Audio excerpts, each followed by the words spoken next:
Kita sering banget kan dengar soal perpecahan Sunni Syiah, yang katanya ini adalah perang agama kuno. Tapi, apa iya sesederhana itu? Yuk kita coba kupas lapis demi lapis sejarah dan politiknya untuk menemukan apa sih yang sebenarnya ada di balik salah satu perpecahan paling penting dalam sejarah ini. Media sering banget kasih label perang 1400 tahun. Tapi, coba kita pikirkan lagi. Apakah konflik ini beneran murni soal agama? Atau jangan-jangan ini lebih ke manipulasi sejarah di mana keyakinan itu sengaja dipakai buat kepentingan politik? Oke, sebelum kita menyelam lebih dalam, kita lihat dulu skalanya ya. Dari hampir 2 miliar muslim di seluruh dunia, mayoritasnya, gede banget, sekitar 90% itu adalah Sunni. Nah, sisanya sekitar 10% adalah Syiah. Mereka ini banyak terkonsentrasi di negara-negara kayak Iran, Irak, dan Bahrain. Sekarang yuk kita mundur jauh ke belakang, ke titik awalnya. Perpecahan ini uniknya nggak dimulai dari perdebatan teologis tentang sifat Tuhan atau semacamnya loh, tapi dari pertanyaan yang sangat politis dan mendesak waktu itu. Siapa yang harus memimpin? Coba bayangin deh situasinya. Kita ada di tahun 632 Masehi. Nabi Muhammad, pemimpin spiritual sekaligus politik komunitas muslim yang waktu itu masih sangat muda, wafat. Tiba-tiba terjadi kekosongan kepemimpinan, nggak ada wasiat yang jelas, dan ini membuka pintu buat macam-macam interpretasi dan, ya pastinya, perselisihan.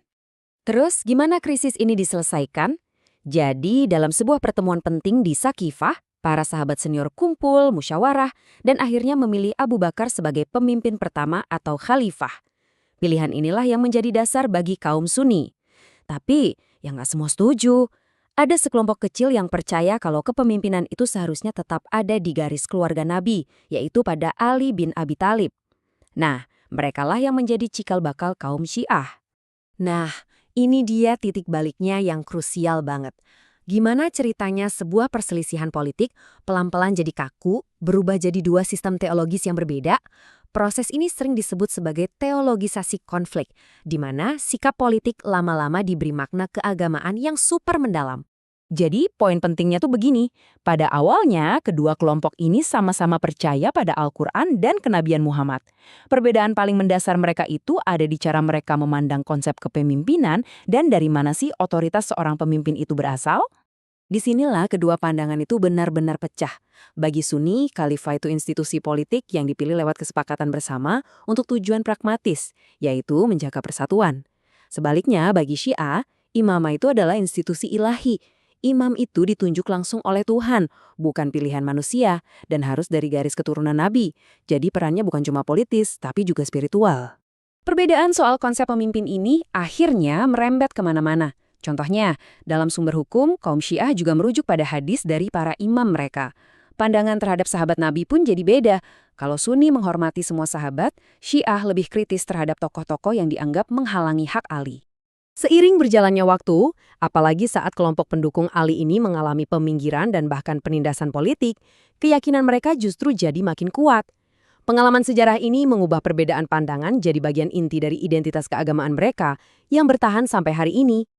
Oke, sekarang kita lompat ke masa kini. Bagaimana perpecahan kuno ini bisa relevan dengan konflik yang kita lihat di berita hari ini? Jawabannya ada di bagaimana identitas ini digunakan dalam perebutan kekuasaan zaman sekarang. Disinilah perspektif modern jadi penting.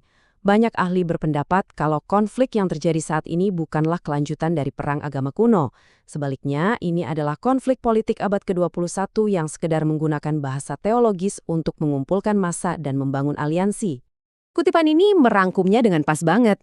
Inti dari ketegangan di Timur Tengah saat ini bukanlah pertarungan antara teologi Sunni versus Syiah, melainkan persaingan geopolitik antara dua kekuatan regional utama, Arab Saudi dan Iran. Coba kita lihat kedua pemain utama ini. Di satu sisi ada Arab Saudi, pemimpin de facto dunia Sunni yang pastinya ingin mempertahankan status quo dan pengaruhnya. Di sisi lain ada Iran, negara Syiah terbesar yang sejak revolusi 1979 berusaha keras mengekspor pengaruhnya dan menantang tatanan regional yang sudah ada. Sejarah modern itu penuh dengan titik-titik yang bikin persaingan ini makin panas. Revolusi Iran di tahun 1979 itu jadi momen kuncinya karena menciptakan ancaman ideologis bagi kerajaan-kerajaan Teluk. Lalu, kekacauan setelah Arab Spring menciptakan medan pertempuran baru bagi persaingan ini. Dan dampaknya? Ya, kita lihat secara langsung di seluruh kawasan. Negara-negara seperti Suriah, Yaman, dan Irak telah menjadi arena perang proksi. Di sana, Iran dan Arab Saudi mendukung pihak-pihak yang berlawanan, seringkali dengan memanipulasi identitas Sunni dan Syiah demi kepentingan strategis mereka sendiri. Jadi, setelah melihat sejarah dan politik modernnya, kesimpulan apa yang bisa kita ambil? Bagaimana seharusnya kita memahami perpecahan ini sekarang? Nah, inilah intinya. Meringkas konflik ini jadi sekedar perbedaan doktrin itu artinya, kita mengabaikan mesin pendorong yang sebenarnya, yaitu perebutan kekuasaan, persaingan geopolitik, dan pengalaman sejarah yang membentuk identitas kedua komunitas ini selama berabad-abad. Kenapa ini penting? Karena tanpa memahami kompleksitas ini, setiap upaya untuk menyelesaikan konflik kemungkinan besar akan gagal. Dengan memahami bahwa ini lebih dari sekedar agama, kita membuka ruang untuk dialog yang lebih objektif dan konstruktif. Ini membawa kita pada satu pertanyaan penutup yang penting.